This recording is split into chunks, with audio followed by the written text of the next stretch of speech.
সরাসরি ফোন করুন, মন্ত্রীকে অভিযোগের কথা জানান। আসানসোল পৌরসভা বোর্ড ভেঙে যাওয়ার পর বহু মানুষ ভেবেছিলেন তাদের কাজ আর হবে না, এমনিও বহু মানুষ অসুবিধায় পড়েছিলেন নির্বাচনের ফল প্রকাশ হওয়ার পর থেকেই, এবং সেই কথাকেই মাথায় রেখে বিজেপির পক্ষ থেকে নাম্বার জারি করা হলো, যেখানে মানুষ নিজেদের সুবিধা অসুবিধার কথা বলতে পারবেন। শুধু তাই নয়, যে অসুবিধার কথা ওনারা জানাবেন সেই অসুবিধার নিবারণের কাজ তৎক্ষণাৎ আরম্ভ করা হবে, এবং সেই কাজ কত দূর এগোলো সেটিও ট্র্যাক করে আপনারা দেখতে পারবেন, এমনই মন্ত্রী অগ্নিমিত্রা পালের দাবি। এর আগে পঞ্চায়েত এলাকার জন্য নাম্বার জারি করা হয়েছিল, এখন আসানসোল পৌরসভার ক্ষেত্রে এই নাম্বার জারি করা হলো।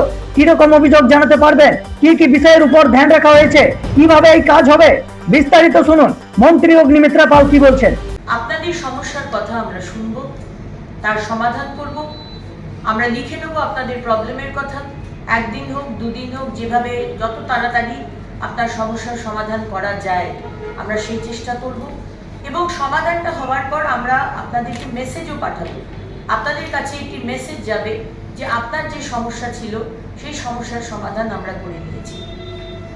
আমি আসানসোল জেলা এবং আসানসোল কর্পোরেশনের আন্ডারে, পঞ্চায়েত নয়, এটা শুধু কর্পোরেশনের এলাকাতে যে আমাদের জেলার মধ্যে আসানসোল মিউনিসিপ্যাল কর্পোরেশনের আন্ডারে যেসব মানুষ, তারাই শুধু আপনাদের সমস্যার কথা বলবেন।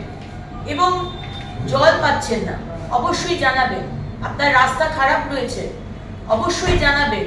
রাস্তাতে লাইট নেই, খুব অসুবিধা হচ্ছে, অবশ্যই জানাবেন। আপনাদের ড্রেন পরিষ্কার হচ্ছে না, অবশ্যই জানাবেন।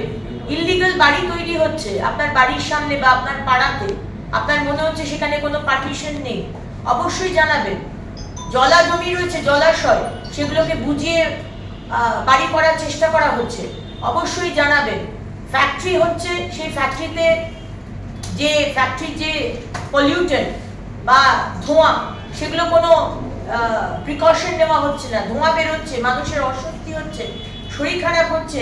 ফ্যাক্টরি থেকে যে বর্জ্য পদার্থ সেটা নদীতে দিয়ে দিচ্ছে। এইরকম বিভিন্ন বিষয় নির্ভয়ে আপনারা আমাদেরকে জানাবেন, কারণ আমরা হয়তো খবর পাচ্ছি না। সেই কারণেই আজকে মাননীয় মুখ্যমন্ত্রী শ্রী শুভেন্দু অধিকারীর নির্দেশে আপনাদের সাথে সরাসরি যাতে যোগাযোগ থাকে।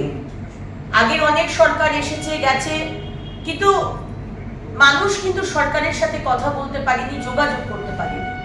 পদ্ধতি আনা হয়েছিল, কিন্তু সেই পদ্ধতি কার্যক্রম হয়নি, সেগুলো মানুষকে রিচ আউট করতে পারেনি।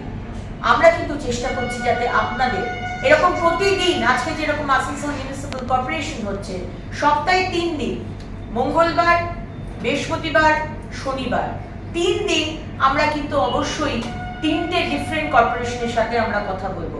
আজকে যেরকম আসানসোল মিউনিসিপ্যাল কর্পোরেশনের সাথে কথা বলছি, এই শনিবার দিন আমরা কথা বলবো চন্দননগর কর্পোরেশনের সঙ্গে। সেরকম আমি চাই যে প্রত্যেকটি মানুষ এই কার্যক্রম বা এই যে কর্মসূচি আমরা নিয়েছি তার মাধ্যমে, মুখোমুখির মাধ্যমে আপনারা আমাদের সাথে যোগাযোগ করুন।